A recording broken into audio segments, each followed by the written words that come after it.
guys, welcome to another episode of the Ali Show, and today we have a very special guest, Mr. Navajo Stirling, King in the Ring champion, 92 kg title holder. Is that correct? Yeah. Nev, Correct. anyway, how are you today, brother? All good, bro.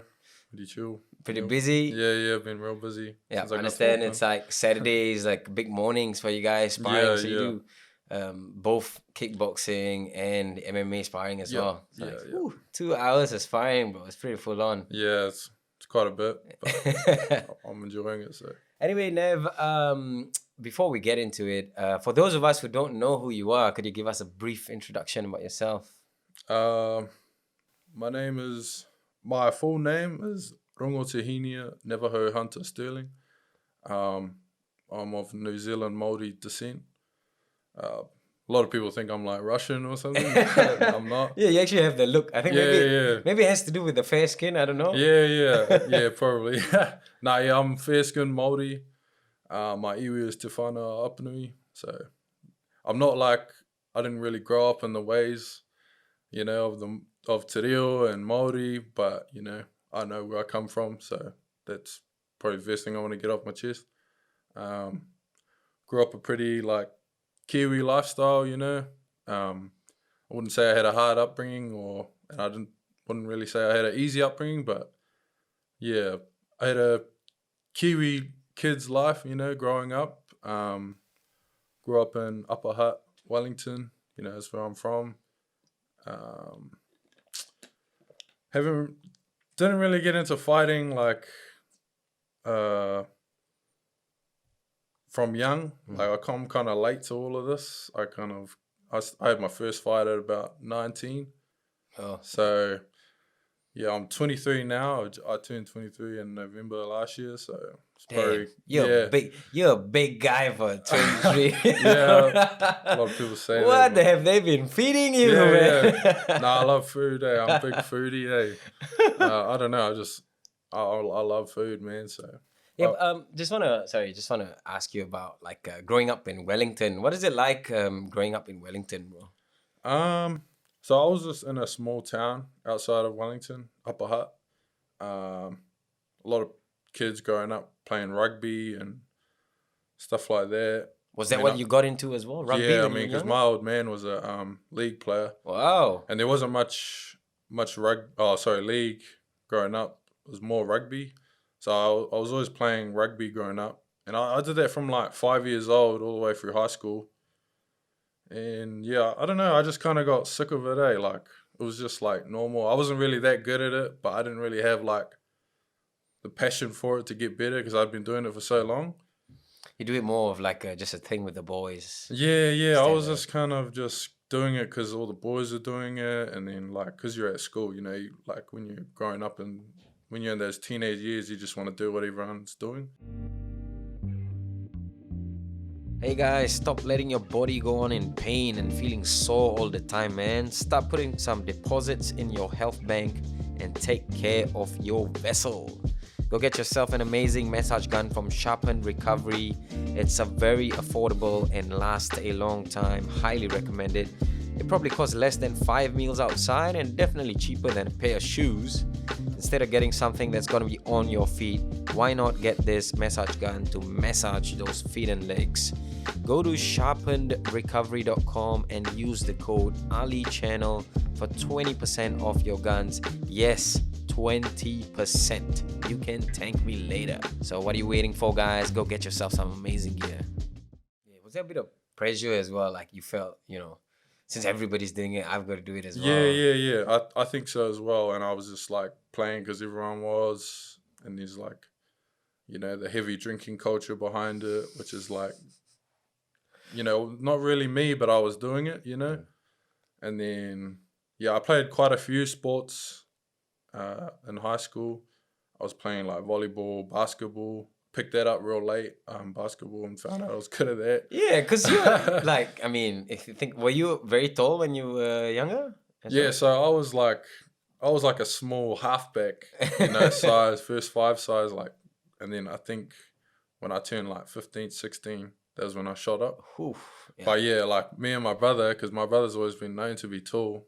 Like I'm as tall as him now, but he was like way up. He was probably like 6'4", like 11 years old. Oof. Damn. And I was like just a little runt, you know. But I had a late growth spurt, and now I'm like almost bigger than him, I think. Yeah. And I think you are. Yeah. But now, yeah. What was the what's the age difference between you and your brother? About 3.5 years. 3.5 So years, he's 26. I'm 23. Yeah. Yeah.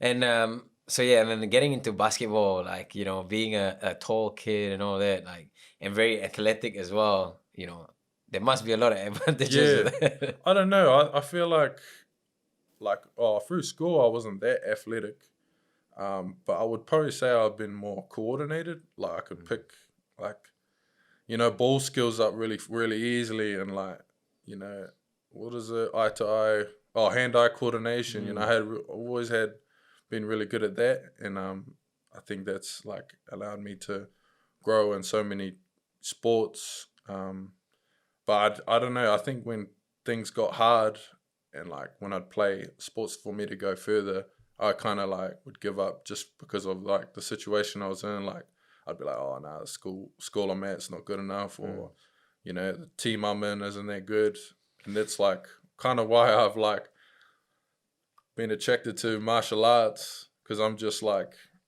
oh man, it doesn't matter where you come from, you know, like you don't have to pass the ball to the best rugby player, you know, to score that try for you, you know, or you don't have to rely on no one else. It's like, I mean, it's good to have a good team and good training behind you, but at the end of the day, like, It's all you. yeah, it's all you. And I think when I saw that, I was like, oh man, like me getting into it, I saw that and I was like, oh man, like if I was to just put all the effort I can into this one fight, like I could get so much out of it. Like I could dominate, you know. And I had that like mindset right from like a beginner. Like going into my first fight, I was like, I started training like crazy, you know. And I kind of burnt out. I'd never trained before. I like burnt out. I think I was getting ready for like my first fight. Was it a kickboxing fight? Yeah, it was a novice kickboxing fight, and it was like 5 months out, and I was just like, oh man, I'm gonna train the house down for this like every day, 4 times a day if I can. Oh, like, yeah, because you know, like you don't know, I'm not experienced, and I think I was just like, oh, I'm like solely responsible for the outcome of this fight. Like, what better way? Like, first thought to me was like, what better way to like win this fight is to just train as hard as you can. And I like blew out like the first like everybody. yeah. But I like held on to that mindset right from the get go, and I ended up winning that fight. But I just remember like me and my friend, he was training for it as well, his first fight as well, on the same card, and we were just like, I think it was after like the first 3 months, we were like, bro, this is taking for ages. We were like, this is taking ages, bro. Like, I don't want to go do these runs no more. That was a real crack up. But yeah, I wouldn't recommend that if you're a beginner. Like, but no, it was good. Like we had that, you know, mindset right from the get go. Yeah, and the discipline to, you know, stay true with it. But so, you know, with, you know, doing all those sports, like team sports, more of all those team sports, you obviously didn't want to pursue, you know, that further. And then pretty much when you finished studying, what were you like? Because while you were studying and, you know, just after finished studying, you still hadn't picked up fighting yet. No. What was like your goals back then? To be honest, like when I finished school, I was kind of lost there. Like I think like all my friends had already knew what they were doing. Like some of them were going into trades with like their parents and stuff like that. Family businesses. Yeah. And some of them were going to uni, and like I was like not keen on it doing any of that. I was just like, I kind of felt like I was meant for a big cause, but I didn't know what that was. And like anytime I had kind of picked up a little bit of hope, I like crushed it straight away. And it didn't help because I wasn't around like the best people. I was around people like, you know, drinking on the weekend. Just partying You know, their yeah, life I'd go see away. my friends and, you know, that will be, you know, doing stuff that I didn't want to do. And I was just like, man, this isn't me. So I think first thing I didn't want to like just sit around waiting. So I thought, you know, well, I'll go get into like just get a job. I moved to Christchurch because my brother was living there.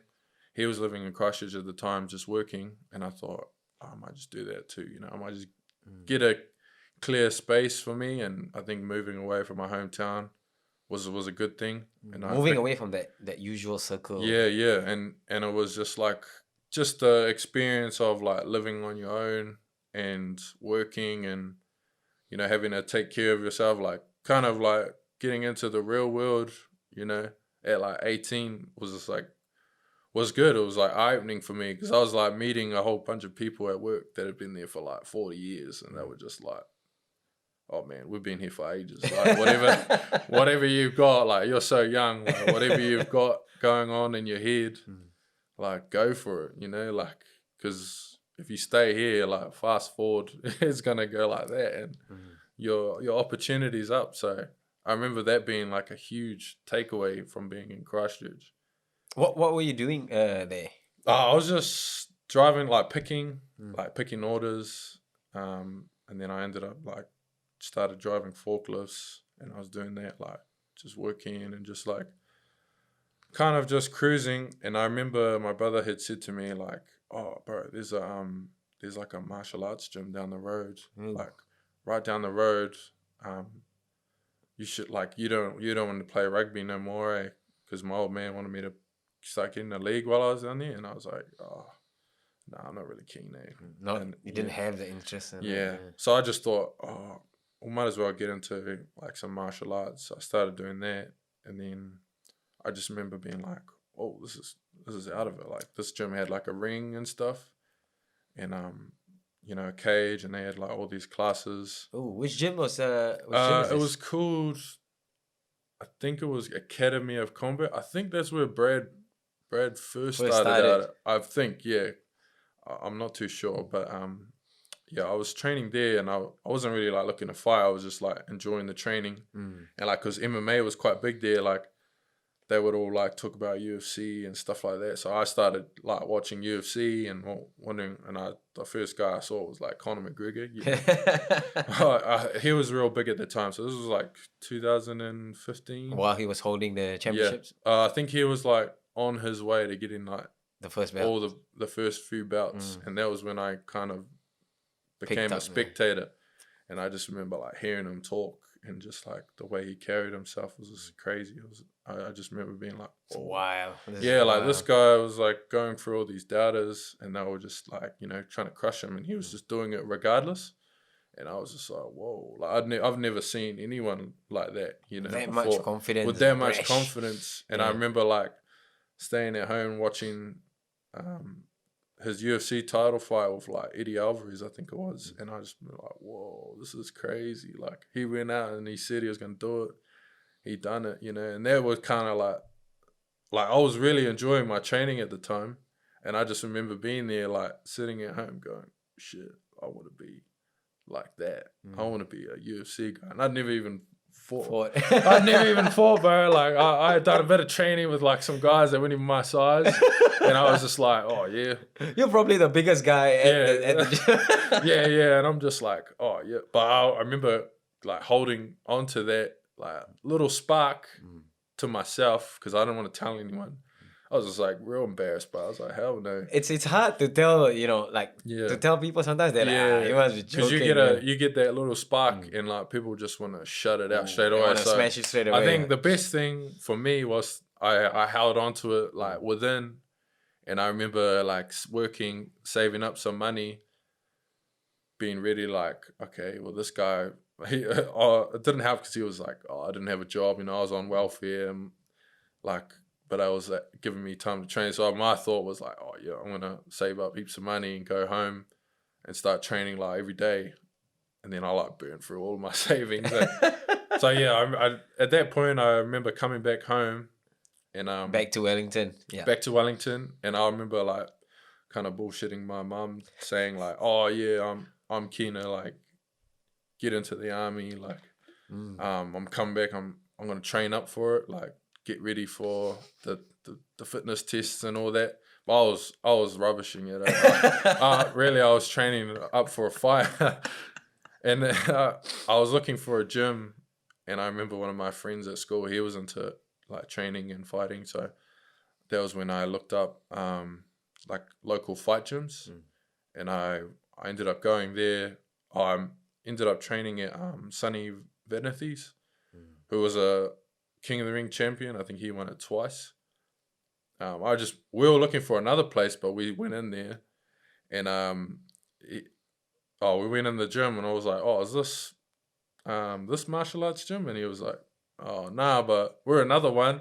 You want to train here, like all good?" And I was like, I looked at my friend like, "Bro, this guy looks legit." Like, bro, we were looking at the walls, and there was like belts everywhere. Yeah. There was like posters of him, and he had like a ring and bags, and I'd never seen like a ring and bags before, so I was like, "Yo, like it looks legit." Yeah. And I just remember him looking at me. He's like, "Oh, you got a good build. Would you be keen to train up for a fight?" And I was like my first day, and I was like, "Oh, yep, yeah, keen." And that was so like everything I had kind of thought about at that point had all been ticked off, and I felt like I was on my way to something, you know. Was there like a, people talk about this, there's just a feeling when you walk into a gym and you see the space. Yeah. Like you would know whether you kind of vibe with the space or not. Yeah, and I definitely, like, when I got there and looked around, I was like, "Whoa, this is it." And he like, I was thinking of a way to like kind of get the courage to ask him if I could fight, even though I had just joined, and he just asked me straight away. So I was like, "Yo," like he beat you to it. Yeah, he beat me to it. I was like, "Yo, man." So yeah, and then that's when the whole story of us training up for our first fight. It was it was a kickboxing fight, right? Yeah, it was a novice kickboxing fight, and I had one novice, and then I remember that feeling, just being like, "Oh, bro, I don't want another novice. I want to fight the real thing." Like. Straight to pro after that? Oh, no, I went amateur. Amateur, yeah. So I went, like, most people have like 3 padded fights, but I just had the one, and then just threw that away and just went straight forward to amateurs. And then, I think I had my first amateur, and I like knocked a guy out in the second round, like I dropped him in the first, and then the second round I got like a body shot. And I just remember being like, "Whoa." And that was when I first dyed my hair, actually, yeah. Yeah. So I just remember being like, because obviously I had that kind of dream, and I was like, shit, what's the like best way for me to get out there as fast as possible? And I was like, oh shit, if I dye my hair like blonde, that's gonna be like Chinese whispers, you know, like that's gonna go through word of mouth real fast. Like people would just be like, "Oh, that guy who's the big guy with the blonde hair," you know? And so that was like the goal. And I just remember being like, oh, like when I done it, I think everyone laughed at me at first, like cracking up, and then when they saw me fight, they were like, "Oh shit, this guy's legit." Yeah, this guy's for real. Yeah. So, but that's the thing, like, you have a very big point there. As much as you can, you want to try to make yourself be someone who people can remember easily. Yeah. You don't want to be just another normal, regular fighter who want to fight. Yeah. You want to be that guy. Yeah. You know, the guy with the, people gonna say the huge guy with the blonde hair, or, like, or whatever. Yeah. Just the little things. It actually makes a difference if you think about it. It's crazy. Yeah, but it's interesting that, like, it's cool. You actually had that in mind, like, heading into that fight. Yeah. No, definitely. And so how many amateur fights, kickboxing fights did you have before you went pro? So I had 6 AMs, and I won them all. I got 4 knockouts, and then I got 1 title, and then after that title fight, I got a shot on King of the Ring.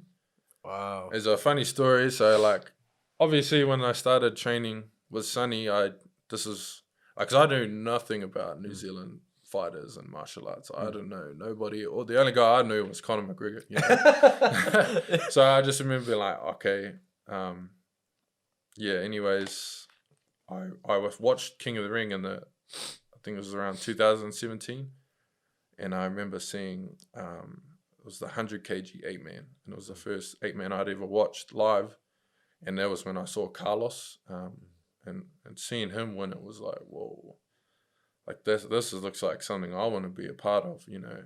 And I'd never had I think I was training up for my first fight at that point when it happened. And I just remember being like, whoa, this is mean. Like, what is this? And I saw like his build compared to everyone else's and thought, well, I'm tall and like kind of lean. Maybe I can, you know, get into, you know, in that 8-man real soon. What was your walk around weight at that time? I think I was walking around at like 95. Yeah, I was when I was a bit younger. I was a bit thinner, but lighter, yeah, I was walking around at 95. And I just remember being like, "Whoa, what other divisions are there?" And then I saw the 92, and then yeah. So after that, the first 2 years of training was like, that. I'm sorry to interrupt you there. When you saw Carlos at that King in the Ring, was that his first King in the Ring or the second? his first one. Yeah. Yeah, so that was his first one, and then I just remember telling myself like, "Whoa, I want to be on that too," you know. Fighting, and I just held on to that thought, and then I just remember blinking. 2 years later, I'm training to fight in the same 8-man that he's going for, you know. Hey, you! Don't forget to subscribe, like, and share this video. And Armand and all these other big names that I had kind of been looking at on my way up, because I had a feeling I'd be fighting these 8 guys, you know, coming into the ranks, the New Zealand ranks, and like I cleaned through the amateurs, so I knew I was coming up for the pros. And then yeah, I think when I had fought, I had just become so overwhelmed with the moment that I was like, whoa, this is like too much, you know. And I remember overtraining like crazy, like because I had put so much thought into it. I just remember blowing out, and then come to the fight night, my mind was elsewhere, you know. I wasn't really in there. I was kind of watching myself, and I was like a beat behind as soon as the fight started. And I think after that first round, I woke up and I was like, whoa, like you're here, you're in it. Like everything you wanted is here right in front of you, like time to get it. And then I remember the second round onwards, I started to pick up, and then I thought I won the last 2 rounds, but it wasn't enough. And I remember going back, like being so disappointed with myself. And I remember sitting down in the seats, watching the final, and being like, whoa, you know, like I don't want to be here again, like sitting here watching the rest of the 8-man. You want to be there. I want to be right in there.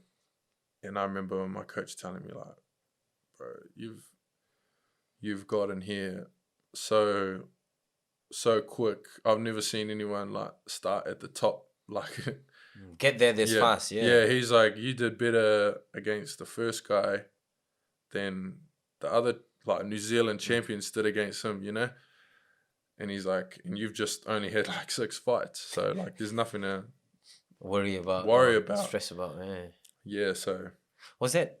Would you say that had a lot to do with like the mental preparation? Yeah, I definitely think so. I think inexperience was one of them, like being so young, you know, the fresh wide-eyed rookie, you know, definitely got to me. I thought like, because I was carrying myself like too confident, you know. And then but that's I mean, I would say like being very confident is not necessarily a bad thing. You know what I mean? Like, yeah. I think you need it. Like you really need the confidence, because if you don't have it, it's hard to pursue these big things. Yeah. You know, like you. No, definitely. It like knocked me back a little bit, but I think the rebuild from that, I was kind of like, because I was undefeated at the time. Like I took that first loss like real bad. I was like, man, you know, if I'm supposed to separate myself from everyone else and you've just lost, like that was going through my mind, and I was just like beating myself up. But like after that first like loss, I was kind of like, oh yo, this is not that bad. I think going into my next fight, I lost again, and I was kind of like not as cut up about it. And Would you say you had learned to better process yeah. I was the loss and yeah. So I think I lost 2 fights in a row by decision, and then after that, something changed for me mentally and the way I was fighting. As I became more aggressive.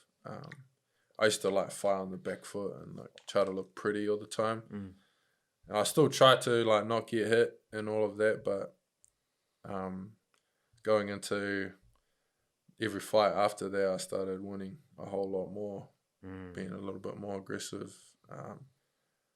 And then the next thing I know, I'm like training up again for the next 8-man. And wow. I just remember telling myself I wasn't gonna lose like any of these rounds. I'm coming for it.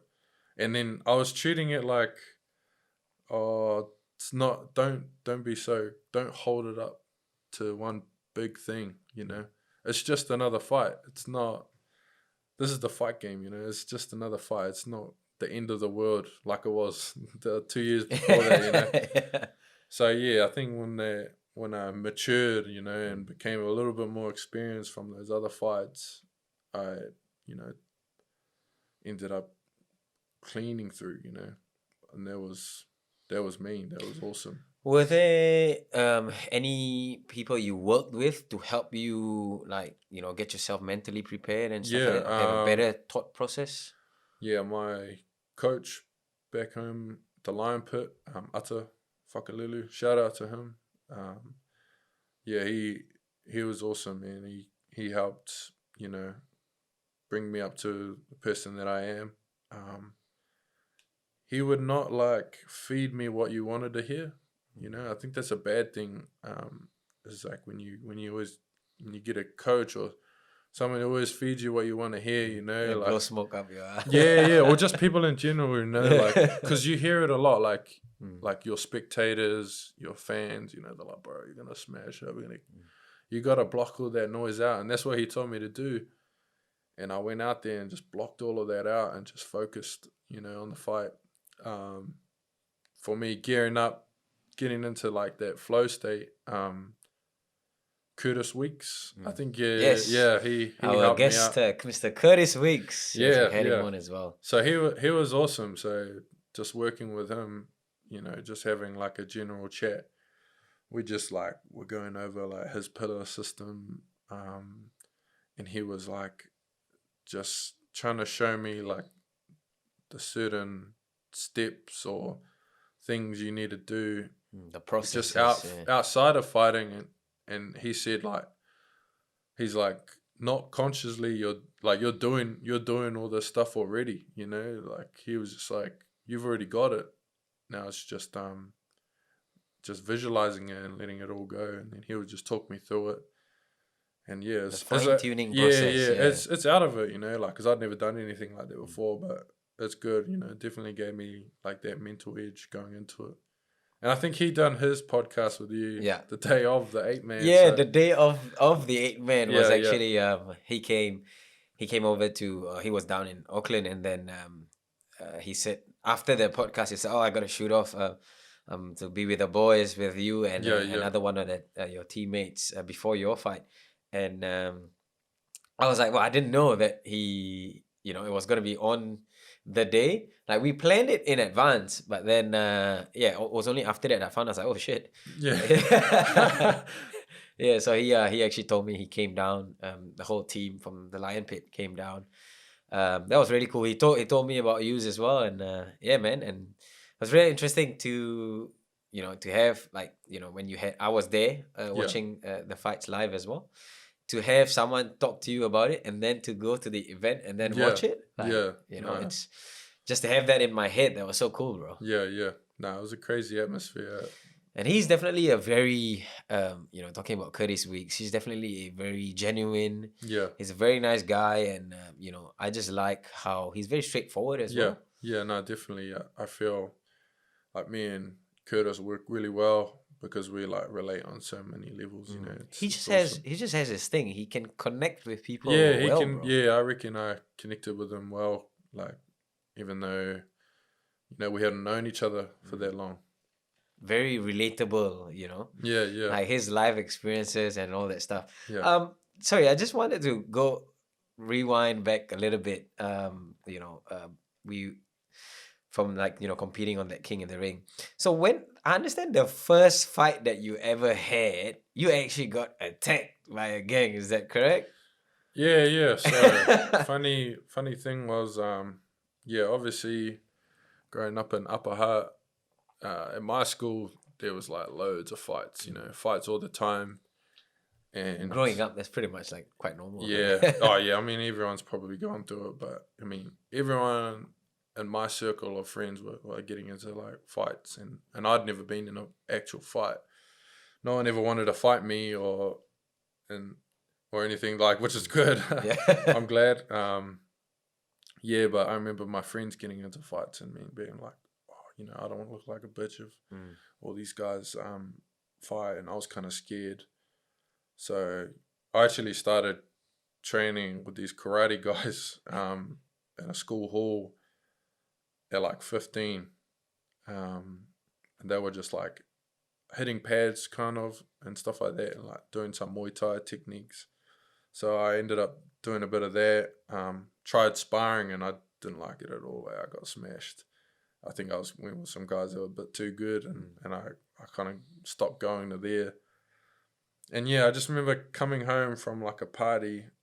Um, and Because this, sorry, that can be quite demoralizing as well. Like that is why, like, I think when people step into gyms and they start training and stuff, like the good coaches will not let them spar for a while yeah, yeah, till they get to a certain level. yeah, Or if they do, they're very careful like who they let them spar with. yeah, Because yeah, like what you said, that can be very demoralizing. yeah, And, yeah. And it can, you just get a hide, like you keep sparring, you don't have enough tools yet. yeah, yeah, Keep getting a hiding, and you're like, man, why do I suck? yeah, yeah. you know. I mean, I was training in a school hall, so like, it was probably like quite old school, but I mean, yeah, I didn't sit well with me. I kind of was like, oh man, I'm not a fighter. And like all my friends like see me now, they're like, bro, this is out of it. We never would have thought you were a fighter. Never would have expected it. Um, Yeah, so fast forward to the party you're walking. yeah, yeah. So we were walking back, and I just remember this guy was like being pretty drunk and disorderly, and he started like yapping off to one of my friends, and then I tried to break it up initially because this guy was huge. He was massive. And I just remember like, whoa, like, like, we don't want no trouble. And this guy just went swinging. Oh. And he just like clipped one of my friends, and then we all I was like, it's like a fight or flight moment, like hit me. And I was like, oh, these guys are going to try and take us out. So I remember, and then we were just kids, like these guys are grown men, but I was like, oh, wow. And then all these like, members come out from wherever they were. And they all just like, I just remember seeing 5 attackers. This is like my first actual fight. Like there's about 5 guys in front of me, and I just like, oh shit, started swinging, and then I remember getting dropped and like beaten on the ground, and I remember waking up like down the road a bit, like going, whoa, what's going on? And I had like blood all over me, and that was like my first ever fight experience, and I thought to myself like, whoa, that was like the worst of the worst, like nothing could be cool at all. That nothing could be ever worse than that, and everything you were scared of, like it's all gone now, So that was probably like the one positive I took away from it. And then when I did come back to start training for fights, I was like, they're not scared anymore, It was you already got the worst. Yeah, I was like, man, it's getting attacked by multiple people or multiple guys, like multiple men at a teenage years, It's crazy. Yeah, it is, bro. It is. Like, I know what you mean. Like, yeah, I mean, if you think about it, like, getting attacked by multiple people, it's not gonna be nowhere as bad as like fighting one guy. Yeah, you yeah. know, and but it's like it's shit. Like why that people still like do this sort of stuff. Like multiple guys. A whole gang, whole group of guys like beating up one person kind of thing. Like it just doesn't sit right with me. Like for me, I think that if people genuinely have a problem and they wanna, I would always want to have a diplomatic Yeah. solution. Like Oh, there's bro. not a need to fight unless you're fighting Yeah. professionally or whatever. But like if we have a disagreement and it's the best way is always to like, try to talk it out. Okay, if it doesn't work out, you want to talk with your fists. Okay, fine. Like, but it's like a one-on-one. It's fair, bro. Yeah. And you settle it like like I don't want to say settle it like, man, that's not the best example Yeah. to be putting out, but like going back to Yeah. I think it's just now. It's just on my experience now. Just you just got to take it. It's like cool.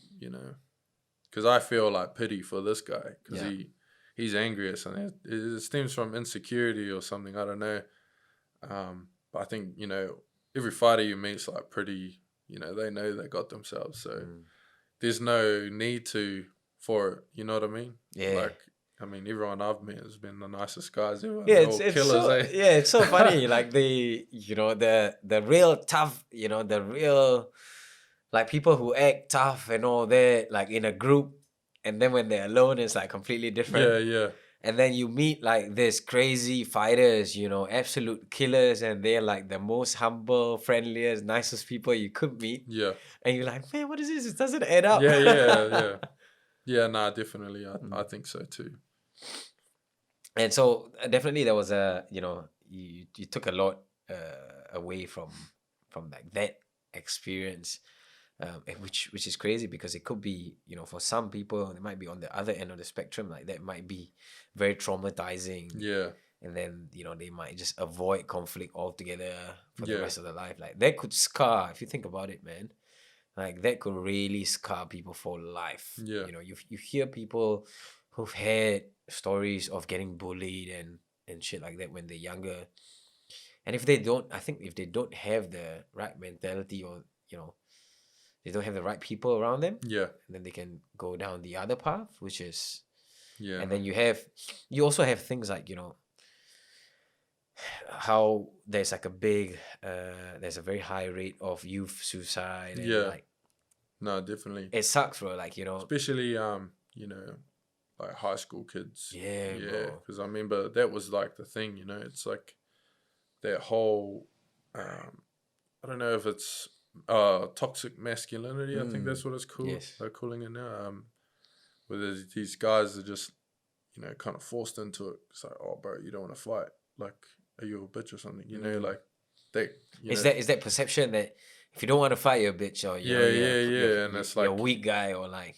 Yeah, I mean, because that's why I thought I needed to get into a fight. Because all my friends were doing it, and that's bad in itself. I could have lost my life then. Exactly. You know what I mean? So and like you hear a lot of stories of like not only like people fight out on the streets, but like professional fighters died from fighting. Like what's worse if you don't know how to fight properly and like you don't stop the fight. You get knocked out, you're already concussed. Yeah. And then people like hammering you while hit you're the concussed. Concrete, you see like bounces. Bro, the worst one is like when people fall and you hit the back of your head on the ground and like you're still getting kicked and shit. Yeah, First thing they'll do, they'll come for your head, bro. Yeah, they'll kick your head and shit like that. Like that's crazy, bro. You think about it.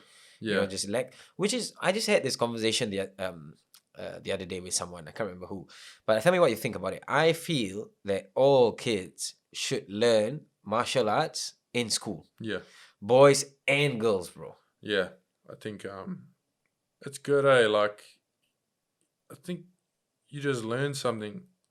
It must be like an ego thing or like you just don't want to fight no one, when because one, you're like kind of releasing it. Like all that. You have an avenue to release it. Yeah, you have an avenue to release it.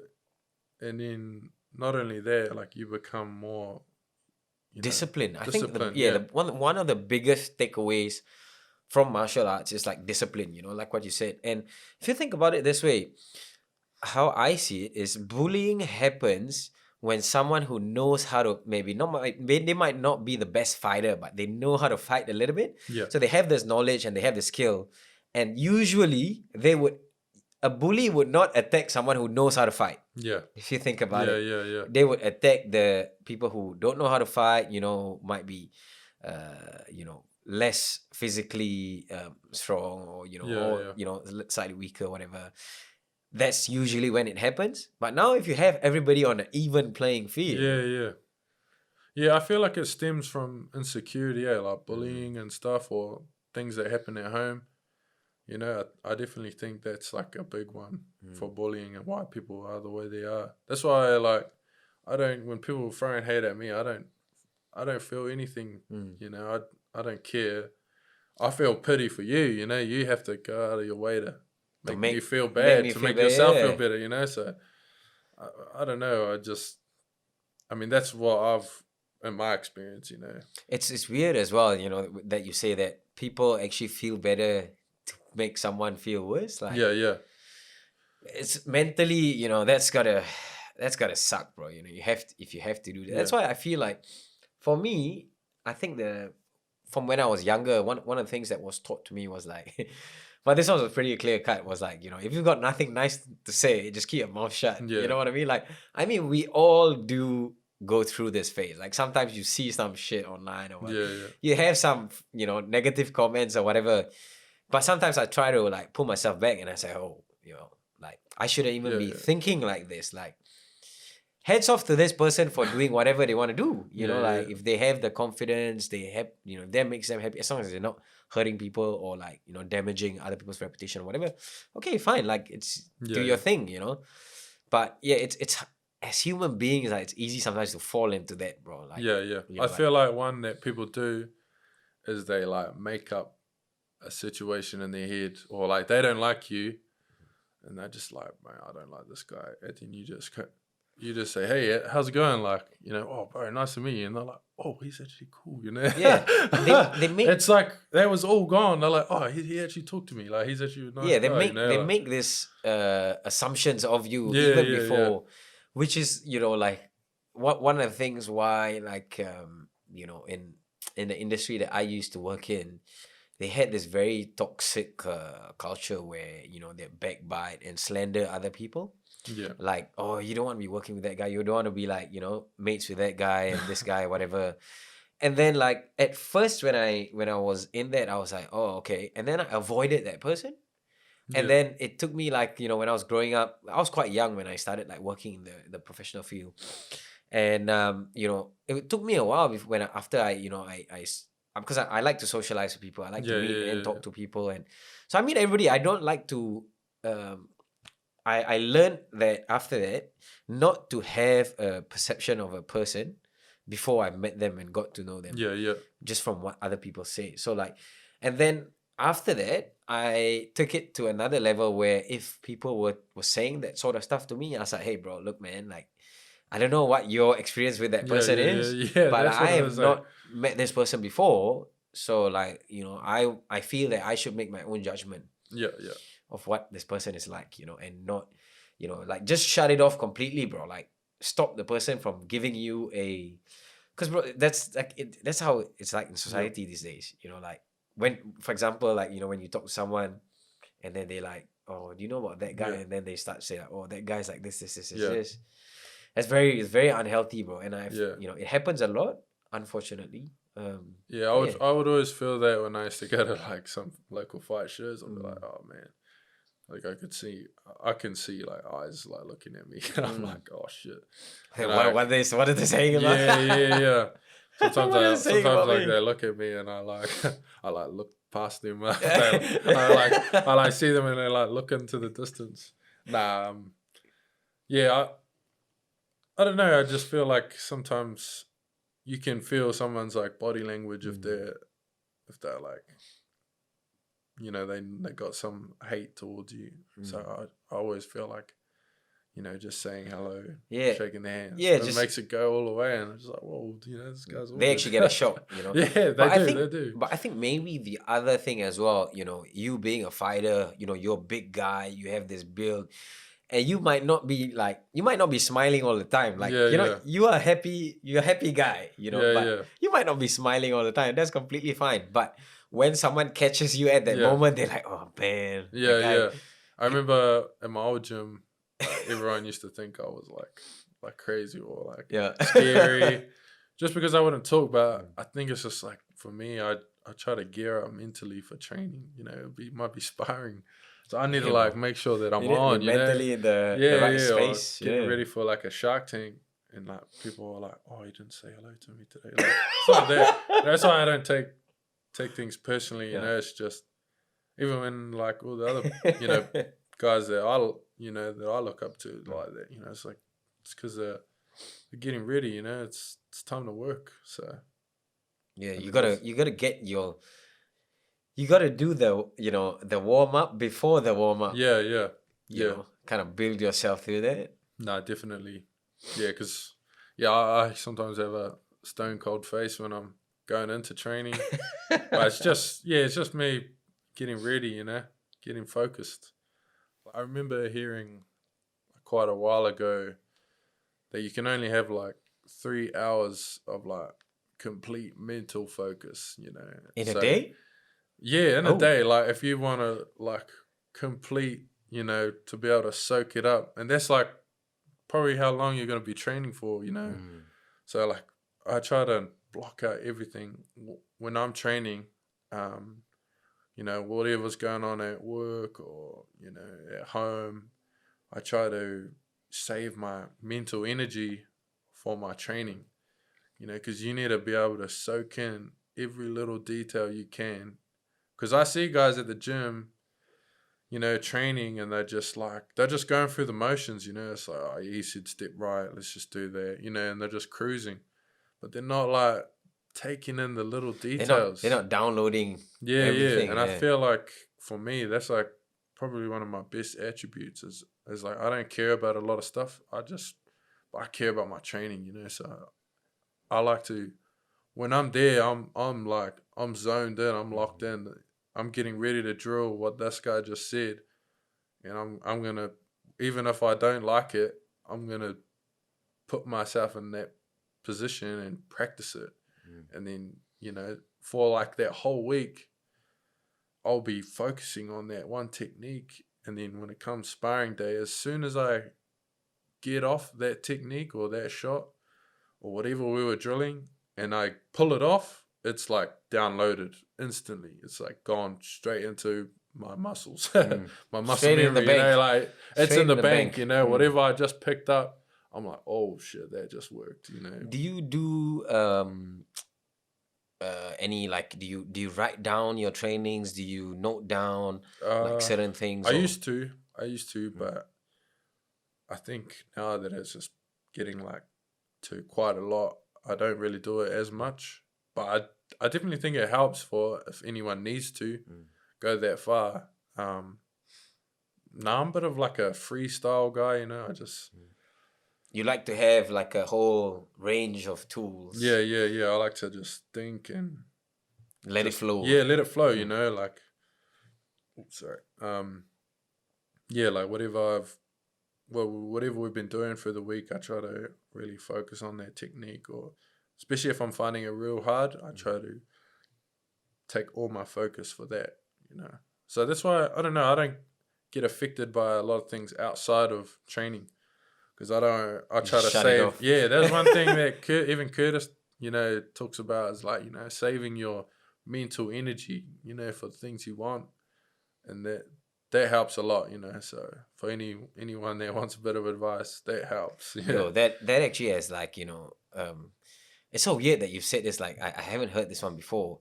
I know that you only can like really focus, but I didn't know it was like down to, well, maybe different people I'm have, not too sure. I maybe heard it a different people while have ago. like different Yeah. timings. But if you think about it, like it's so true, bro. Like you can't be like fully zoned in the whole day. Like that just doesn't exist. That's bro. too much, bro. Yeah, bro. Like, you find yourself a lot of times doing stuff like, just going through it, like, because it's like routine. Yeah. You wake up, you brush your teeth, you have a shower, Yeah. eat your breakfast. Like, don't need a lot of focus to Yeah, those sort of stuff, But also, like, for example, if you're working and like you do a very mentally draining job, and then it becomes a thing where like after work you're not really there. Yeah. You're kind of like daydreaming and not Yeah, really focused. Yeah, yeah. Man, that's actually Yeah. that's pretty That's interesting. why when I get to work out, I'm just working. I Mm. just zone out, I'm working. And then time goes faster that way. And then once I'm at training, it's like all of my energy is getting put into it. Like whatever the you coach really want says, to focus now. yeah, whatever this coach is saying to me right now, I'm zoned in, you know. Mm. And I'm really trying to focus because I need to get every little detail I can. You know what I mean? Yeah, man, that's pretty cool. So while you were on that, that whole journey, and then when did you pick up? Because it was all like kickboxing, Muay Thai, more stand up. Yeah, yeah. And then when did you pick up like jiu-jitsu or Oh, wrestling or the So other I stuff? remember, yeah, after my first, when I lost on King of the Ring, I actually like really hurt my foot. I like fractured it real bad in the fight. So I was like out for a bit.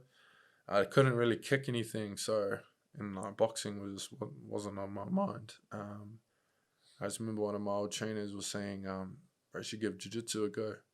I was like, actually, I've been thinking about MMA for a while now. I still haven't gotten into it. Let's like get into it now. So I started going to jiu-jitsu.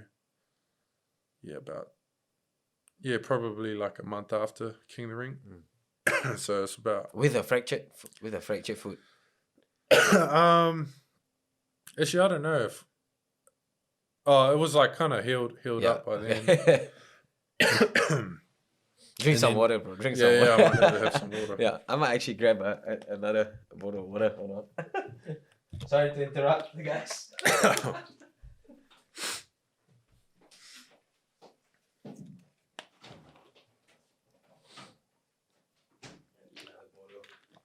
So it's good to have a stash.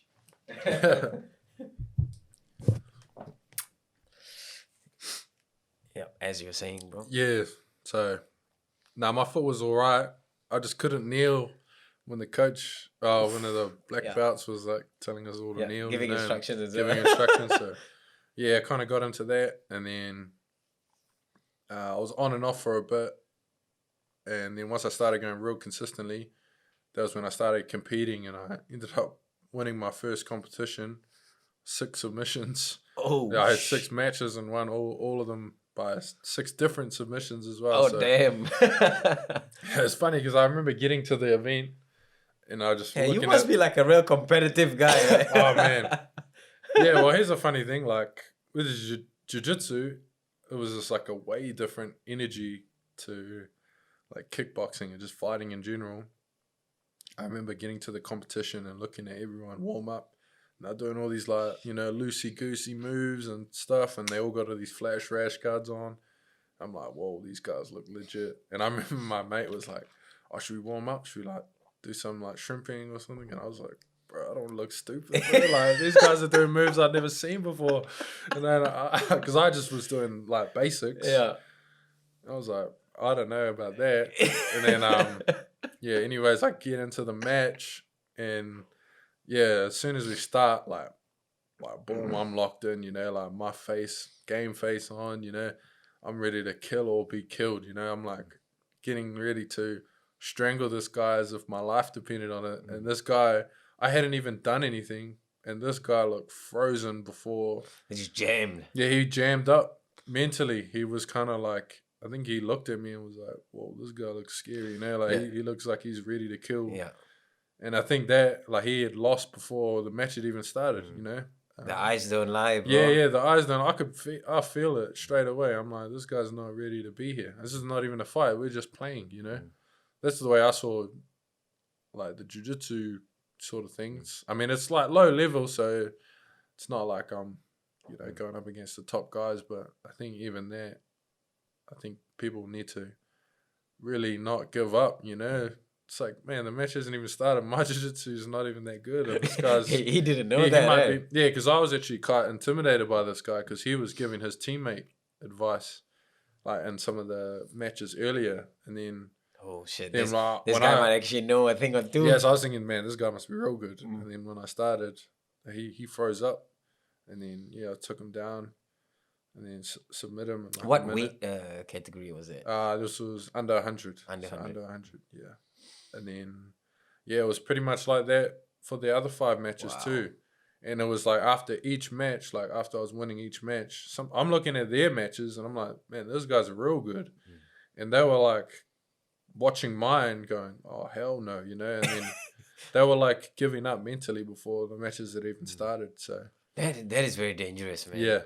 Like, having not, that's why like having a killer mindset is really important. Yeah, because you can win just off that, These guys are just coming in, with not that same mindset. And I could feel that the energy at the whole competition. I was like, man, this is like so friendly and not, like everyone's just chill. Like I'm used to like the backstage of like kickboxing shows. I mean, you go to a briefing and everyone looks like just testosterone. Yeah, it's like everyone looks like they're like trying to see who's the alpha. Like, that's why I stay down. Like everyone's looking around. Got wraps on and everything, looking at each other like, I'll beat everyone here. You feel that like going to some shows. The looks that guys give you. Some guys will be like, I'm gonna eat you. That's what I was used to, And then coming over, I was like, wow, this is way different. Everybody's like shaking hands, hugging, a whole lot of respect. Nah, definitely. Talking to the opponents, like yeah. I mean, I'm not like that. I'm like, I need to get into it. Like, I'm like, I need to kill. I need to get ready mentally. It's alright to like give a bit of respect and shake your hand, like, hey, good luck. Yeah, let's see who's got the better skills. Yeah. I like that. Like, that's cool. That's martial arts, respect. It's not like, because I know, you get into the whole, people are so consumed by the whole, like, UFC, MMA, online scene where it's just like, hey, fuck you. Like real violent and, and just talk shit. Put on a show and stuff like that. Oh, bro, sometimes people forget, like, this is the entertainment business. Like, what do you see on TV? We're not getting paid. Like, I'm just like, we're not there, bro. Like these guys are calling you out. It's like, man. Well, I guess like, they can do, they can try to build it to that, but like it's different, you know, and sometimes like at those bigger, like the UFC and stuff like that, like when that doing that sort of stuff can like build your, it's good promo for the fights. Bigger, so the fans like, ooh. Get people excited, get people talking, But like it's hard, like in New Zealand, I don't think they, it's really gone there yet. I'm just like, this is New Zealand. Like, who are we trying to be? Like, we're all known to be nice guys, so. I crack up. But that kind of sucks sometimes. Like everybody thinks like the New Zealand guy, like they're the nice guys. It's kind of like our downfall as well. It's like we're not as outlandish as the Americans. They're just out there. That they're really good. But some of them is like they're out there. But that's it. They're the money makers, though. They at really the end of the promote day, it. exactly. At the end of the day, it's about how many dollars how many bills you can get in your pocket. So do what you got to do. Like, they're quite like dramatic, Like I've always wanted to fight in America, Just I'd love to like feel that energy, Like it'd be different for me. I think because like they try to get people who are not fighting on that same roller coaster journey. Just the ups and downs, and they get people like heated up or pumped up, ready for the It's just something to do with like, I mean, it's like when you watch a movie or whatever, the music that comes with the whatever that you're seeing, it can kind of, it has to go hand in hand. So they try to do that same thing, like try to make it like a movie. Oh yeah, no, I definitely see what you mean. That's why I feel like people talk about like glory kickboxing and like why that's not big. And I'm like, that's because they got no American superstars on there. They just got like they got a lot of killers. Yeah, they got good guys. It's not the fact that they don't have the fighters. I think it's just they just got a whole bunch of people that don't speak much English, you know. So It's got to be the whole package. yeah. You And gotta I have the feel whole like package, the Americans bro. they bring that, you know, they bring that promotion. And recently, I think also like shed a bit more light is like the British, some of the British fighters, like they got a bit of character, Yeah, like Michael Venom Page, yeah. he's got his He character, brings and the then hate, eh? Tyson Fury, Yeah. the Gypsy King, Yeah, and the stuff that he does, like they have their thing, bro. Like if you look at it, a lot of like the top fighters in the like. Some of them might not even be like top fighters in the world, but like most top fighters, like who a lot of people know about, Yeah. like they've got character, they've got the attitude, they've got their style, and like Israel's got his style and his character. It's awesome because he's like kind of breaking the Kiwis out of that old mentality. That shell, bro. Yeah, that's it. It's the shell, because that's all the stuff I was fed growing up. Like, oh, be humble, do this. Yeah. You're just doing it for their sake, to make them feel better. But it's like, man, if you got it, flaunt it, put it out there. Put it out there for the world to see. Yeah, let them see. Yeah, don't hold yourself back because this guy said. You know what I feel with that as well is like, even if you put it out there, even whether people love you or they hate you, they're still gonna pay you. Yeah, and it doesn't matter, like you're not gonna die with the thoughts of them like, oh man, all these guys didn't like me. You just die, so. That was how, if you think about it, like, well, probably the richest sportsman ever, Floyd Mayweather, his career was built on hate, bro. Yeah. People hated him, bro. They wanted him to lose. And that was why they were watching. Yeah. But it didn't matter because they bought the pay-per-view. Yeah. I would always try to take inspiration from guys like that. Like, once I switched that mindset of hate to inspire, like try to inspire off that. Bro. It's amazing. It's crazy. Like they but I think it's crazy, but it's also smart at the same time. They use that to their advantage. Like he knew at a certain point in his career, he knew everybody just wanted him to fall. So he followed with it. Yeah. Try to make more people like hate him. Like, try to put him down. They're gonna hate me anyway. So they're gonna pay, but they're paying. Might as well go. They're gonna pay. For a day. And back in those days, I think pay-per-view was not cheap as well, bro. Yeah. It was like $60 to $80 pay-per-view. I remember I got the Manny Pacquiao one. Oh, I can't remember what that was. That was about $60 bucks, $70 maybe. Yeah. I just remember my dad being like, "Whoa, this was quite a bit." Yeah, that's not cheap, but that was how they made their money, bro. Yeah. But also talking about that, it's interesting. Like these days, it's moving towards like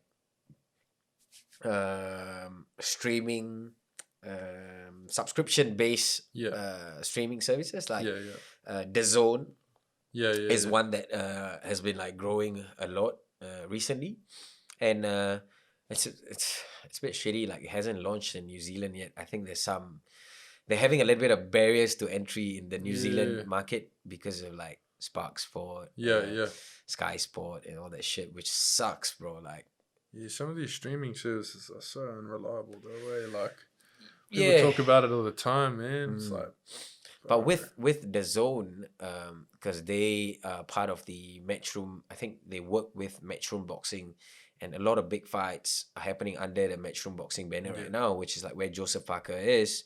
And even that last one where Junior fought Joseph Parker, only in New Zealand it was on Spark Sport. Okay. But the rest of the world it was available out on like I think it was on Sky as well, and it was on DAZN. But if you think about it, bro, like for a a subscription base, like you pay $10 a month, bro. Yeah. Like that's cheap, man. Yeah. $10 a month and you get to watch this like mega fights, bro. Yeah. Like I don't see you're not losing any money. Yeah. Like, instead of put it this way. If they're putting out like massive fights every month, and which they are, so you're not losing anything. It's like compared to paying $60 a fight, you watch 4 fights a year. That's like $240. Yeah, that sort of. But it's different with the UFC. This one's different because they've got the monopoly on the market, right? Yeah. So like they can charge whatever they want, so that you pay for Fight Pass, which is like $25 a month or whatever, and then it's expensive, man. And then they have. On the pay-per-view events, it's like $40. But also they do have events where it's not pay-per-view. So like sometimes you get the odd one here and there where you don't have to. Yeah, It's not pay-per-view. you don't have to pay. Yeah, Yeah, so it's part of Fight Pass, like the fight nights. So like there's a bit of win-win here and there, and like for people who are not that like fast, you can watch it after the fight. yeah, But I think it used they've changed that a little bit. I'm not 100% sure, but I think now after pay-per-view events, it's not on the Fight Pass like for a period. yeah. Because again, they want people to buy the pay-per-view, which makes sense. But they're making heaps of money, like, and people say this was interesting. I heard some people commenting about like why doesn't UFC want to do like a cross promotion fight, like UFC fighters fighting like against the Bellator fighters or They one don't wanna championships. share it, Yeah, like, bro. If that's you've like, got bro, the hell no. if you've That'd got be the detrimental to them. exactly, if you Yeah. got the big slice of the cake, why the heck you want to share it with the other guys? Nah, Like yeah. they've done so much and worked so hard to get where they are. I don't see why they need to do it, bro. Yeah, I don't reckon. Oh, I don't know. I just feel like those UFC guys are way better. Yeah, it's different. Like it's Like the top 10 guys there. Yeah, Would bro. smoke the top 10. yeah, there. it's crazy. But then looking at that, it's a bit unfortunate in the recent things that have been going on, like how Eddie Alvarez and Demetrius Johnson was fighting on the one championship banner, and they both just lost their fight. Yeah. So DJ got knocked out with a knee Yeah, that was like a knee to to the like head. it was like a grounded knee though. Eh? No, but in one championship, it's there- different. There The is rule's no different. yeah. Yeah. I was like, It was what pretty that? shocking. I I was know. watching it going, is that illegal? Like, Yeah, you'd think that. But That then was I'm what I was thinking- thinking as well. yeah, but I know even those Asian promotions, they have like They're wild, bro. soccer kicks to the head still. They're wild. Oh, I know Risen does. Yeah. Yeah, they're like anything goes, and like it was funny because I saw that on the, I saw the fight somewhere else, and then I saw on One Championship's Instagram, and then someone was commenting like, "Man, that's a grounded knee, isn't that illegal?" And then the One Championship like actual account replies on, "No, that is actually legal." That's legal in our promotion. I didn't even think he probably didn't even realize. I think He's maybe. probably used to UFC rules. Yeah, you know? bro, exactly. That was what I was thinking. Yeah. Like, man, he might have been so used to that, like he wasn't expecting yeah. a knee to come, bro. But that was a clean knee, Yeah. bro. That was flush. Oh, it was like, He oh. probably had a crater in his head. Yeah, bro. And then Eddie Alvarez getting his fight stopped, which they disqualified him, but it's been overturned. Yeah. So now it's a no contest. But yeah, I just heard like they're trying to get another fight as soon as they can. But like I think, to be honest, I think the rev was a bit harsh there. Yeah. Like if the guy turns his head, like you gotta hit the guy anyway. Yeah, surely a warning or something. Yeah, but Yeah. you know what I mean? Like the guy's putting himself in a position where he's gonna get hit. But like back, I mean, he got hit on the ear, which that is fine. Like it's not back of the head. Yeah. But then it comes to a point where like now there's a line now, on what the ref sees compared to what you see. It's Yeah. like two different angles and like everything, there's so many things that come into play. And it's like a intense moment, bro. You know what I mean? Like Yeah. you're fucking trying to take this guy's head off. You're probably not thinking, in the most rational Yeah. mindset. It's pretty crazy. But yeah, and then Anthony Pettis as well. He lost. He went to PFL. Yeah. Oh, did he lose? Yeah, he lost to. Oh. What was his name? I saw him land that monstrous like scissor knee, and then Yeah, I think he did all right, but that other guy seemed to be really good. yeah. Kobe, I think his name was Kobe. Man, I don't want to butcher. Yeah. But yeah, he got beat. So like that kind of sucks, Yeah. And then it brings, now people are looking at it and they're thinking like, man, there are actually some killers in those other promotions, Yeah. which they are. I don't disagree, but like as a promotion in general, Yeah. like you can't beat Bro. the UFC, man. Yeah, bro. Top, I reckon that- there's just like the prestige to it, bro. I think top of the list, like it it's makes everything, it's just not the same, like they are the best. Yeah. Like, that's just how it is, So which brings you to where you currently are at right now in Auckland, New Zealand. So Yeah. from Wellington, Christchurch, Wellington to Auckland, Yeah. and you've recently moved to fully train over at City Kickboxing. Yep. So What brought about that whole move, bro? I don't know. It was like a planned move for a while. I mean, I know a lot of people have sought after that gym, and I could see why. Now being here, um, I'm not too sure. I think it was just like the MMA scene's not that big in Wellington, so I mean, we're just doing jiu-jitsu and all that. There's like all the martial arts, but not like MMA. MMA. There's no like big coaches. My coaches did well for the experience that they had. So yeah, and just the training partners, because like not many people are training MMA, that are elite pro athletes Yeah, best in the already. world. Like everyone's just kind of getting into it, like just doing a trial, So those are the kind of people I was training with. So making the move to here was way better. Training now of all the guys, it's like crazy, man. I'm like getting destroyed on the ground. I'm just getting smoked by everybody. But I think each week it's like just a little bit less, just getting a little bit better. So small incremental Wins for me to take away. But yeah, I'm enjoying it. Just trusting the process now and keep training. What has been like the biggest difference you've seen so far, like training here at City Kickboxing? Just the amount of people, like the training. Like usually, I'm lucky if I have like one guy that's even like a middleweight. That was like 80 kilos, close to my size, and now I got all these big boys. I'm just like, whoa, there's heaps of people. So I think that's probably the most is the training partners. And yeah, everyone's pretty friendly, which is cool. I feel at home, so it's good. It's definitely very welcoming. Yeah. Auckland City's a bit big for me. Yes, for sure. we were talking about that the other day. Yeah, it's like quite overwhelming, man. I'm like, whoa, there's cars everywhere. Fortunately, I'm close. Yeah, city. Fortunately, I'm close to the gym, so I don't have to travel far. So that helps a huge. If you're looking to get far in martial arts, move close to the gym. That's like the best thing. I think that was one of the rules of like finding a place to live was like you want to be not too far away from number one either work and number two is gym or where you train. Yeah, so you'll notice. Life is just easier if you're closer to the gym. So. And also like less excuses as well. Yeah. You don't have to. I mean, I got no excuse. I get anxious if I'm like running late, so I never better to be an hour early than 5 minutes late.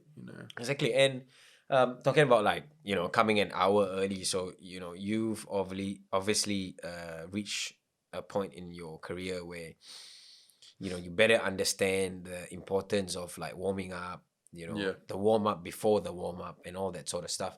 So like what walk us through like what are some of the things you do to help you with like warm up, cool down, recovery and all that sort of stuff?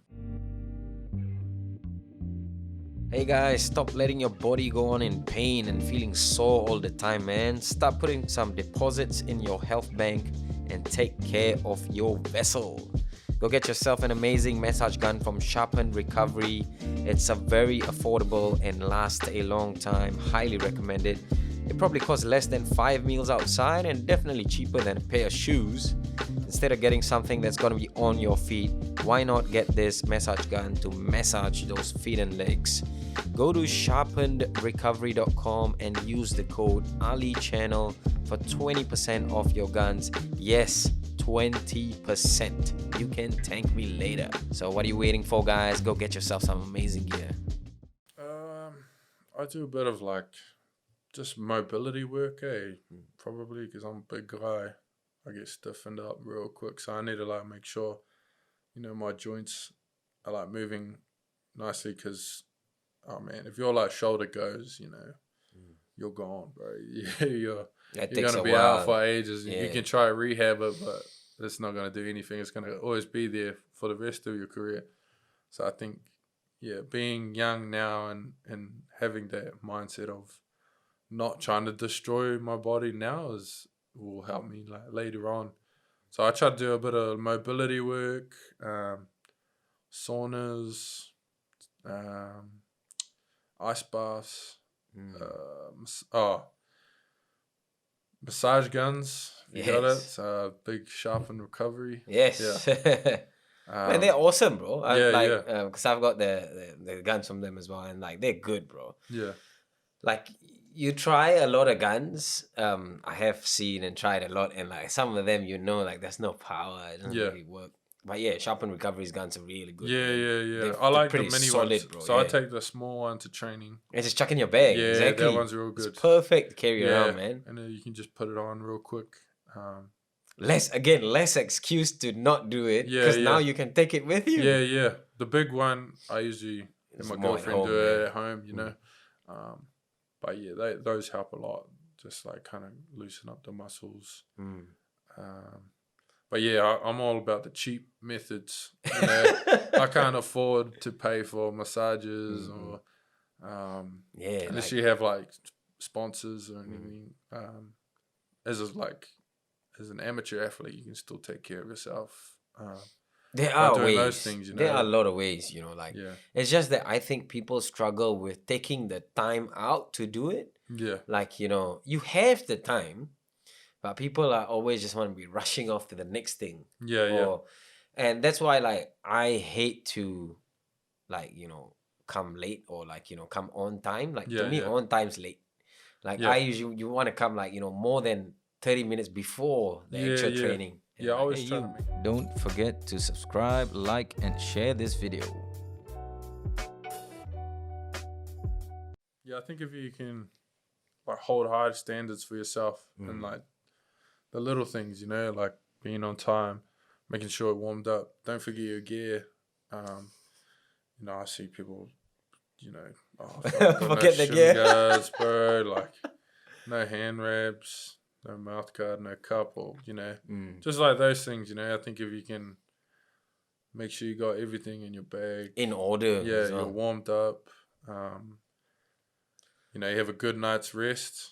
Oh, that's a big one. That's your best recovery. That's the biggest one. Yeah. People don't have enough sleep. Yeah, people are trying to look up, what's the best massage gun? It's like, bro, sleep's the best one. Yeah, like I mean, the everything, all these different tools has its benefits, right? Yeah. But if you don't sleep enough, you're restless, you're tired. Yeah. That you're gonna get yourself injured. Yeah. You'll get burnt out real quick. Exactly. Like, that is the biggest one. It's so true. But, like, I struggle with that sometimes as well. Like, but I've been forcing myself to make sure that you get a certain amount of sleep every day, at least. So, like, I know it's, for people who have, like, busy lifestyles, it can be quite hard. Yeah. But, yeah, it's just, like, again, it's that discipline to, drop everything else. Like, I would say to people who are listening, like I know they've got like very busy schedules, training, work, this, that, whatnot, but like it's not worth to sacrifice their sleep and then to go on your day being tired and shit and then get injured. Because when you do get injured, you're gonna set yourself back for like months. Or, No, definitely. And like the mental effects of that can be real shit. Because not everybody can deal with that, bro. Like, you've obviously fractured your foot. You've got in fighting, you know yourself, like you'd have heaps of injuries and stuff like that. Like, we are fortunate to, it's like part and parcel of the thing. But I've seen some people not come back from injuries, like that injury has like changed everything. Yeah. No, yeah, I've seen it too. Like, it's crazy, bro. Some of my favorite kickboxing sparring partners have just injured themselves and now they're boxers. So yeah, I think you should take care of your body. It's a good one. Have you tried the cryotherapy before? No, I haven't. Oh, you should give it. I want to give it a go. Yeah. I've tried I think it's hyperbaric chambers. Oh, yes. Have you heard of that? Yeah, I've I heard think of that one. I first heard it. of that when I think Uriah Faber, when he took those low kicks from Jose Aldo. He was telling Joe Rogan, I think, about the hyperbaric chambers, yeah, like how he healed his leg up. But I was looking more into it and like, because they like increase the oxygen pressure in this chamber. If you're claustrophobic, like it's probably not for you. Yeah, they can be pretty scary. You're like getting encased in a chamber and like the pressure's like going up and up, and they can't. It's not like they can just let you out. Yeah, because they got to bring the pressure back down. Otherwise, time. Yeah, I think it's a process. I think you could just like die or something. Yeah. I don't it's really like, know. It's like well, it's not as serious, but like there can become, there can be some things associated with. It's like more if people know what bell diving is like for saturation divers. Yeah. Like they've got to be in a chamber. They've got to like increase the pressure up to a certain point before they can go and start working. Yeah. So they live in that chamber on the ship. Oh, really? In that small. That's why they call it bell diving. It's like a small tank. They live in that tank. Whoa. It's really small. So you eat, you sleep there, your toilet's there, everything's there. And so like the pressure has been brought to a certain point that's like maybe 200 meters underwater. Because there's like a lot of pressure. And so you live there, and then basically like when it's time to work, just pick you up, and then they'll lower you down all the way to the seabed or whatever. You do your work and shit, and then you come back up. You live in that same thing. Yeah. And usually like it's a cycle of like 20 to 28 days. And because I used to work in the oil and gas industry, and I meet a lot of the divers as well. Yeah. It's crazy, like the effects of it as well. Like some of the effects, like it's really harsh on your joints. Your joints in your body, your knee, your elbows. Straight up. Yeah, it's like it's bad for your joints. So like it's not a job where you can do for like very long. But it's weird. I see some of the guys like they in their 40s or late 40s or whatever. And the other thing what it does, it screws with your voice. So like there was this one guy I met, bro. He was a huge guy, probably like I think maybe 100 over kilos. Fucking huge guy. And he was sitting next to me. We were at an induction. Yeah. And he started talking to me, and I kid you not, he fucking sounds like Donald Duck, man. And I was like, when he started talking, I was like, what the hell? I want to laugh, bro. But, it's so rude. Like, and then, I tried my very best to hold it in, bro. And then after that, I was like, man, why does he talk like that? And then I asked around, and they're like, oh, it's because of the them working at that pressure. It really fucks your voice. I was like, oh my goodness, bro. He was like a fierce looking huge dude. It sounds like Donald Duck, bro. I was like, oh my god, shit. That was funny. Yeah. But the hyperbaric chamber definitely has some benefits. I think, have you ever tried like being in enclosed spaces, or like have you ever gone caving? Nah, dude. No, bro. I tell you what, man. I've seen too many movies. Bro, you need to try it, man. Stories, brother. We're in New Zealand, brother. Home of some of the the craziest caves. If you've never tried it, man, I recommend for anybody who's never tried it as well. Before. Where do you do that? The closest one to us will be in Waitomo, bro. The Waitomo caves. Yeah. Well, when one of my previous colleagues, they a few of them, like they're real into caving. They're part of the search and rescue team in New Zealand and stuff like that. So that search and rescue team. Yeah. So they got they're part of the for people who fuck themselves, they go and rescue these people. But they were the ones who introduced me to like caving and all that sort of stuff. And I did it. Like I tell you what, it's cool, man. Like and there's a certain thing to it as well, like you know what, it's like, it's hard to explain, but like being mentally tough to be able to handle those things, bro. You imagine now, like you're squeezing in a hole so small, like you have to kind of like wiggle to get through. There's so, like, if you think about it, that can be really scary. People who are claustrophobic and shit, they can't deal with that. But bro, I did it, bro, and I was like, man, that's wild, bro. Like literally, bro, there were points where you just had to lie. It's so small and like tight. Literally, you can't like stand. You can't even crawl. Yeah. So you're lying down and you're just like Oh, man, wiggling I through, couldn't bro. think of anything worse. Oh man. Especially if there's water, like rising up. Oh, bro. Bro. And there are parts of the cave where there is water, bro. Oh And like man. you'd be walking, like, and this is what was funny was my experience was like my mate was telling me, I asked him, bro, like, because he said, oh, you gotta use wetsuits and shit. I was like, oh, why do I gotta use wetsuits, bro? We're in a cave. Oh, bro, there's water in the cave. I was like, okay, how high is the water? Nah, it's not much. Like maybe up to your knees, bro. When we went, I was swimming, bro. Oh, man. I was I couldn't think swimming, of bro. anything worse, bro. I was like, man, the water started to get higher. It got up to here, and then I was like, Especially in like I can't reach some it. tight spaces, bro. With water as well. I tell you what, bro. If you think you're mentally strong, Bro. if you do this, I'm not, bro. it would. If you try this, bro, man. elevate, bro. Oh, Elevate. man. It's definitely an experience, bro. What about heights, bro?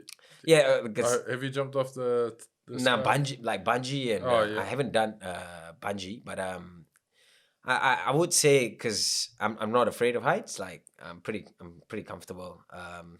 Because that's part of what I do for work as well. Oh yeah. But like I haven't done bungee jumping. That's the one. I actually didn't want to. Well, I've got a story behind that, but I did a paragliding. That was really cool. Paraglide. Yeah, paragliding. So the one where you just run off the top just- of a mountain, then you just go. Hey, Yeah, that's pretty cool, bro. how do you learn? Or like you work your way down. Oh, so yeah. like, but I was with a guy. So he knew how to do it, and I went okay. with it. So I like succeeded. That kind of sucked for me. I felt that was a bit boring because I had no control over the thing. Oh, okay. So you're just cruising. Yeah, I was just cruising, just sitting there. Like it wasn't. Like, I wasn't out there. Okay, Just going through the motions. And just go through it. Like it's. I'm not afraid of it. Like I think like it's not as bad. But yeah, they talking about going back to bungee jumping or skydiving. There was a point where I actually wanted to go and get certified as a skydiver, but it cost like a fuckload of money, bro. Oh, straight up. It's real expensive. But I think it's getting cheaper, and there are places you can go. There are things you can do, arrangements you can make to make it a little bit cheaper for yourself. But I think it's somewhere close to maybe around 7-8 grand or some shit like that. Yeah, somewhere around there just to do all the courses and to get certified to be a skydiver. Yeah. But what's interesting is when you are a certified skydiver and you go out to like you have your own kit, you have your own parachute and shit like that. When you actually go out to jump, it's actually quite cheap. So there's that big initial investment, but then after that, when you even when you're traveling around the world to skydive and shit, like you just pay for the flight. Yeah. For the flight, the fuel, and some other shit, but it's not as expensive. That was why I wanted to do it, because I didn't feel right paying like $400-500 to be strapped onto someone and then have his dick rubbing on your bum. Oh, bro, land blows nice. Yeah, and then like do the whole thing as like I just feel it's not as like thrilling, not as exciting. Like I want to do it myself, bro.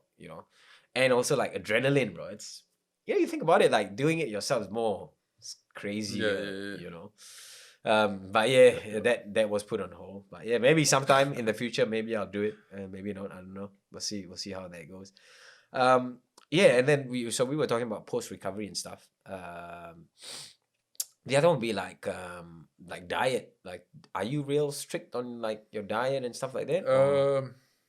Well, it depends. Like if I'm not fighting, I'll always make sure that I'm eating good food, like putting like whole foods into my body. Because you have to. I think. Yeah, bro. It comes with the size. Like, I can't even. Maintenance is I can't even move.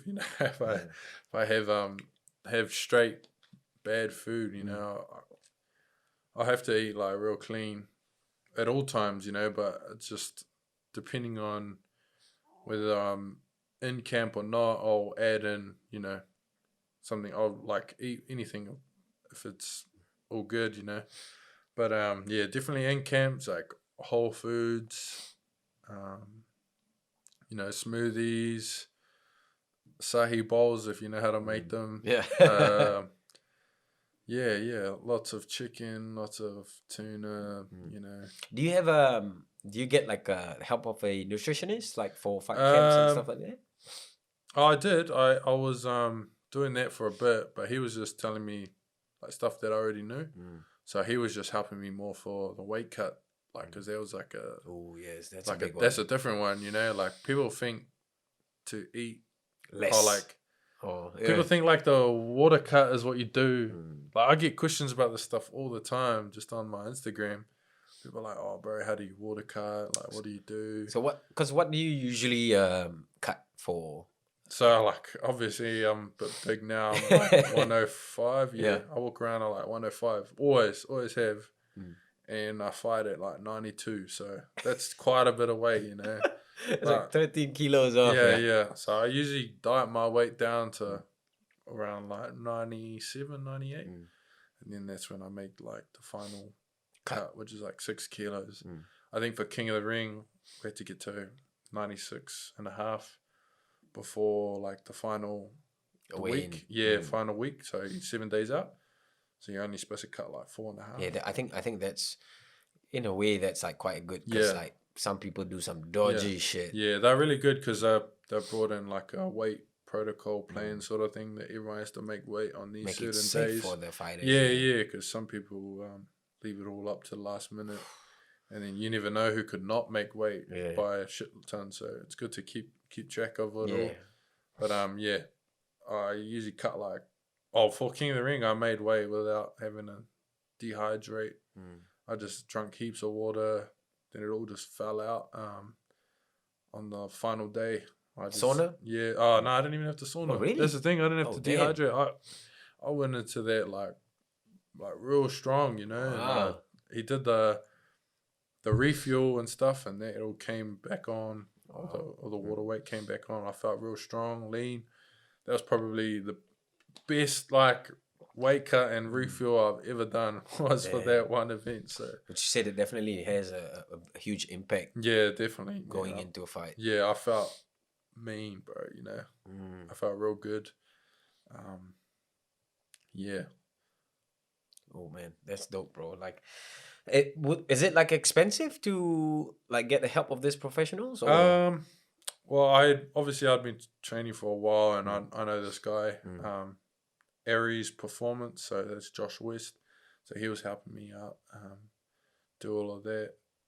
But I think these days it's pretty affordable. Like, if you think about it, so it's like he just kind of like sponsored me and just done a free package and done all my refuel. What a good fella. Yeah. So it was awesome. It's great, bro. Like I like, people when people like this, they go out of their way to help out like fighters and stuff like that. Because like reality is, man, like in fighting, if you're not like on high level, it's hard to afford, a lot of stuff. You already have to worry about like, your living situation, your living expenses, man, and then like all these other things that come. Because like as much as, fighting is not cheap. Yeah. Like there's a lot of things that expenses that come with it. Yeah. And like, I'm only just starting to get like sponsors and things now, but for a long time, everything was out of your own pocket, bro. Yeah, it builds character though. Like I think a lot of guys are getting into the sport and they want that, like, this, that, the money, and the fame. Sponsored me. It's like, bro, you've only had like 2 fights, And even I always think to myself, like, I've only had like 12 fights, but I think you got to get get yourself to you definitely have to build yourself on your own, because it builds character, and you learn so much about yourself, and you build bit of discipline. Like for a long time I was meal prepping my own food. No one ever like gave me free meal prep company. I was making my own training plans, watching YouTube. I was watching videos on how to recover, watching videos on everything, power to help me. Power of the internet, bro. YouTube, man. It's your best resource. You can learn almost about anything on I learned YouTube, about like macros and all that stuff. I learned how to weight cut. I learned, like, only now I'm starting to fine tune it all but I already have an idea on like A base, sort of yeah, like yeah. a I've got foundation. people that do like my strength training and stuff now, but before that, I Everything wasn't. was You off know, videos and like yeah, yeah, mates, yeah, like yeah. Just it's a bit of like you're gonna go through some rough patches, but I mean you do what you can to get through. exactly, bro, exactly, man. Um, so we were talking about like your MMA journey now. So would you say, are you having your MMA fight coming Yeah. up? So When is that it's one? scheduled for October. October, So yeah. it was supposed to happen April, but it's been pushed all the way to October just That's because of quite the a big promotion. push. Yeah, yeah. Yeah. It was because I was making the move, and then like COVID had hit, so like the whole show got canned, pushed and then away, yeah. it's got pushed to ages away. And because I was moving to Auckland, it was like a lot of like logistics and stuff. So I think they've set a date further ahead. So they Gives you a bit of it time gives as us a well bit of time. to get ready for Yeah, that. That's get pretty ready. cool. And it's good too because like now being at the gym, I've like found a lot of holes in my game that it's like maybe A lot it of was stuff a to good, work on. maybe it was a good thing. So nah, it's Give good. Give you a bit I'm of time to excited for work. it. So yeah, October, everyone. October, Keep October. keep a We're lookout. talking about the UFC just now, and like we're talking about Conor McGregor and stuff. Who are some of the like other fighters in the UFC that you kind of like take from or learn from or? I think Israel's a big one. Just being Kiwi, he's real influential. I don't know. I think I've always stylistically liked John Jones, GSP. Like I reckon they have like all the tools. That's like what I enjoy is just everything. They got the wrestling, the striking. I mean, they can mix it up. Mix it up, yeah. And they just got like those championship mindsets. They just know how to win, and that's like because I'm a competitor before a fighter. Like I always tell people that I'm in it to win it. Like I like winning. I don't like losing. Like that's why I stopped team sports. So I'm a competitor. I was a sore loser, bro. Like if our team lost, I'd be crying, just blaming someone else. But that's why I like fighting now. So it's No one else to Yeah, blame. there is no one to blame. It's just yourself. So you're like solely responsible for the outcome, and I love that so much. So, yeah, I think that's a big one. It's like I always like to see guys with the composure. Guys like Israel, GSP, John Jones. They have that championship. Like when things are going wrong, they can fight to win a fight. Because I've seen people like dudes that just roll through everyone and dominate and destroy and knock dudes out in like first round, second round. But I mean, your casual fan who likes that, but for me, I've always like took inspiration by the guys that like, see adversity and I see that like, bro, he's losing and they overcome that adversity and win the fight. They do what they can to win. And it takes great composure to have, That's crazy. So like for me, when I fight, I try to make sure that I'm composed at all times. Like I might be getting lit up in the first round. I just try to make sure that I'm always in it, like I don't lose hope.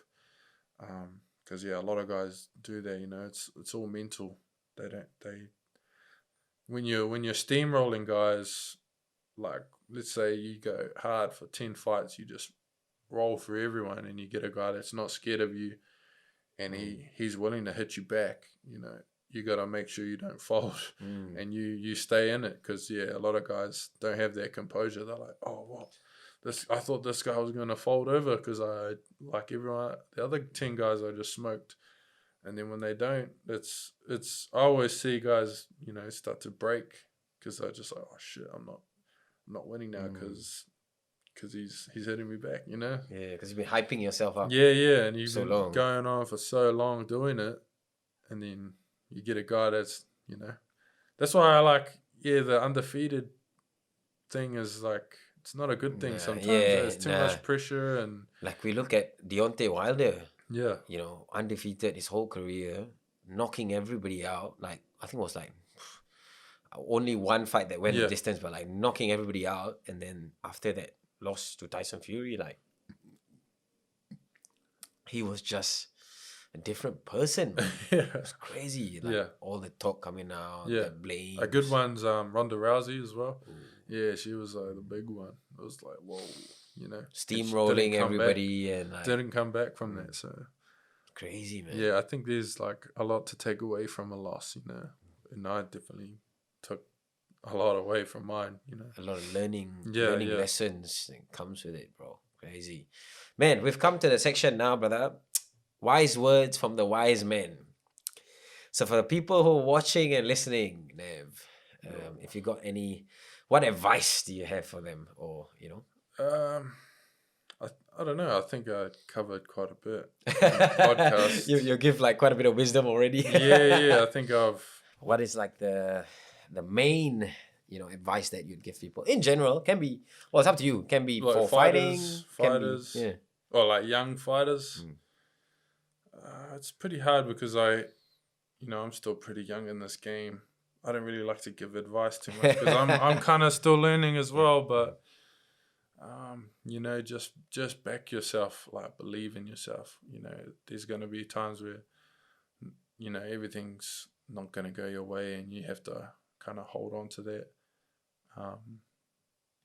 You know, when all the chips are down, you know, I think holding on to just believing in yourself is going to pull through most definitely. So that's probably that's pretty my one small advice. That's pretty good advice. Other than all the other advice. Yeah. But that was already a lot of wisdom given in the podcast, man. And just before we go, so some of the things that's happening for you in the near future will be the next one will be the fight in October. Is that correct? Doug's put me forward for the 100 kg 8-man. Yes, Should be in the June, King in the Ring, 100 kg. Look out for that. Is that is that one going through or? Yeah. I got told that there was 10 fighters confirmed. So awesome. Yeah. Looking forward to that. Look forward for a 2-time. Yeah.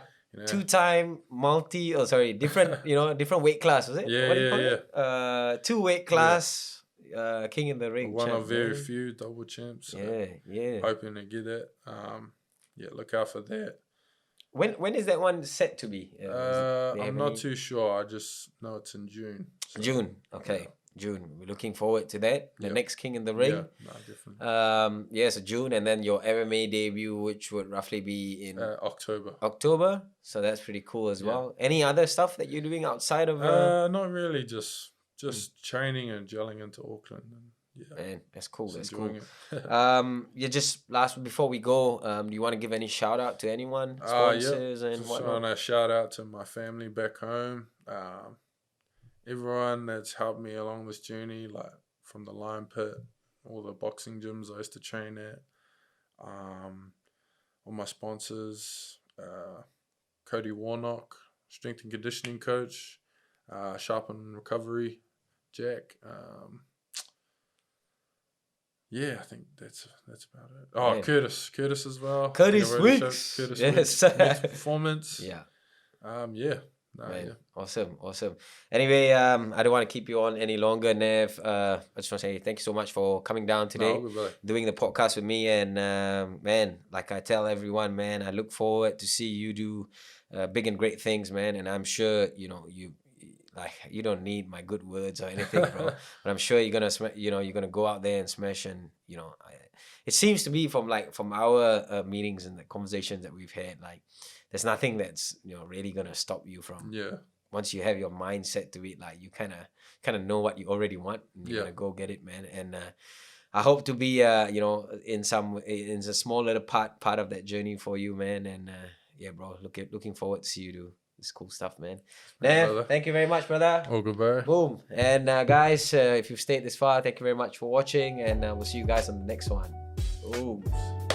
Thank you for watching this episode. Don't forget to subscribe, like, and share. I'll see you on the next one.